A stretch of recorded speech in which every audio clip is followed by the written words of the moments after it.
Hello everyone, my name's Steph, I'm Botanist Cool, and today we're painting a member from the League of Votan. This is Game Workshop's Mini of the Month for November of 2024, and if you guys are enjoying these videos, make sure to like and subscribe. It is the best way to support me. It is absolutely free, and I would be extremely grateful for any and all of your support. Anyways, let's get on in right to the video. Let's start off with the colors, which I used quite a few colors. I'm literally just putting on my desk right now just to read them out to you because there were a few of them. So first and foremost, we have colors like Bugsman Glow for the face. We have colors like Rhinox Hide for the leather. We have colors like Steel Legion Drab for different parts of the leather.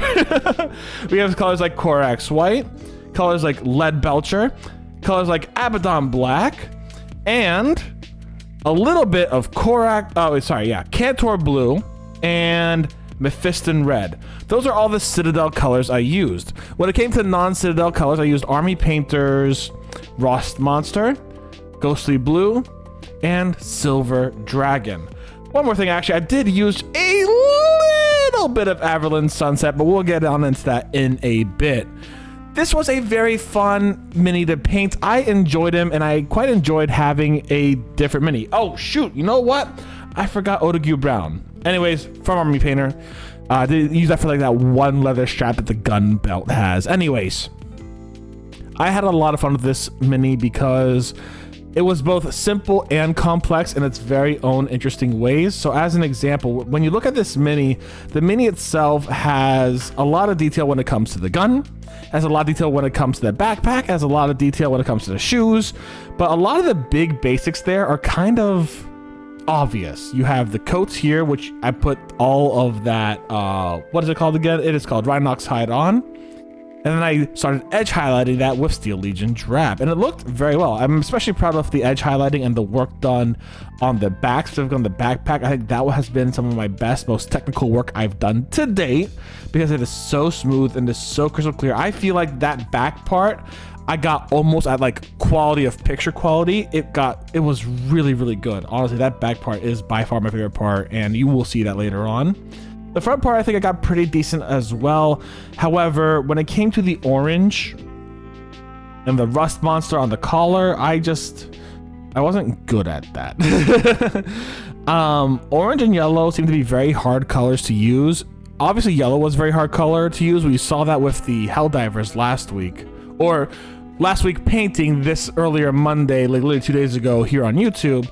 But it's just a very hard color to paint with, and I had to put the orange layer first, and then I had a dry brush yellow on there, and it was a little rough, and I wasn't the biggest fan of it, if I'm being perfectly honest. It was a pain in my butt, but it still came out pretty okay. The edge highlighting I did was typically fantastic, except for 1 or 2 parts where I see on the pockets in the front of the coat. And I think I did pretty good with the edge highlighting on the gun itself, using that light blue, that Ghostly Blue mixed with a little bit of Abaddon Black to really make that kind of pop out, instead of using just pure Lead Belcher to use the entire gun with. I actually had a black outlined with a blue, and it looked really nice in my personal opinion. Overall, I think I did a stand-up job with this. I do think that this is one of my, I'm saying this every time now, every new mini ends up being my best mini because I am actively getting better, and I'm really proud of it. I had considered myself to be low battle ready material when it comes to painting these guys.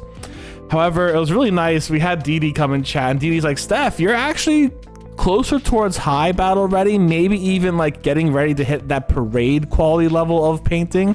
And I'm like, parade quality level? I know that's I know for people who've been painting for years, that's yeah, parade quality is parade quality, no big deal. But to me, who's only been mini painting for a year, and I'm not an artist, I've always been a scientist, that's really, really big for me. Oh my god, I could get to parade level one day soon. That's really cool. I actually have a plan that in the next 5 years, I really want to reach that level of making display pieces or things that would be worthy of being a display piece. And I was told it could probably be done in less than 2 years. And I'm like, really, less than 2 years? I'm only doing this twice a week, basically. Maybe a little more. I am actually starting classes this Friday, so I'm very excited. Like literally in 2 days from when you guys see this video, I will be doing classes at a games workshop, and I am so freaking excited to do that.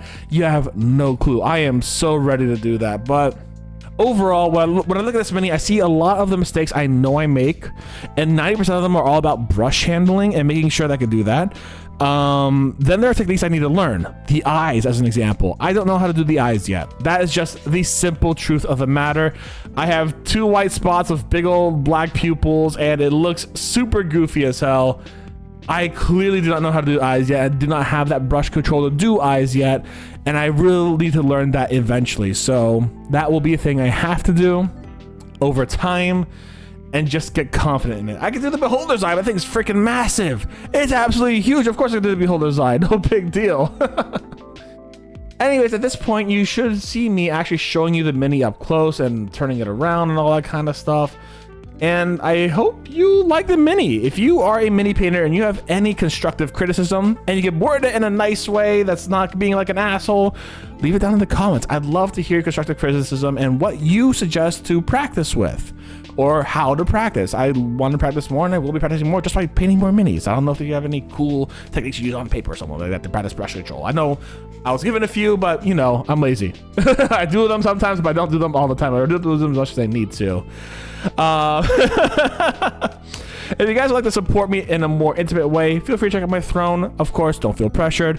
The best way to support me is to like and subscribe and leave a comment if you enjoyed the video. It's free, it's easy, it costs you nothing, and I can't thank you enough for doing it. Anyways, guys, thank you very much for hanging out with me today. I hope you had a good one. Y'all stay safe, stay Botanist Cool, and I'll see you soon. Bye, everyone!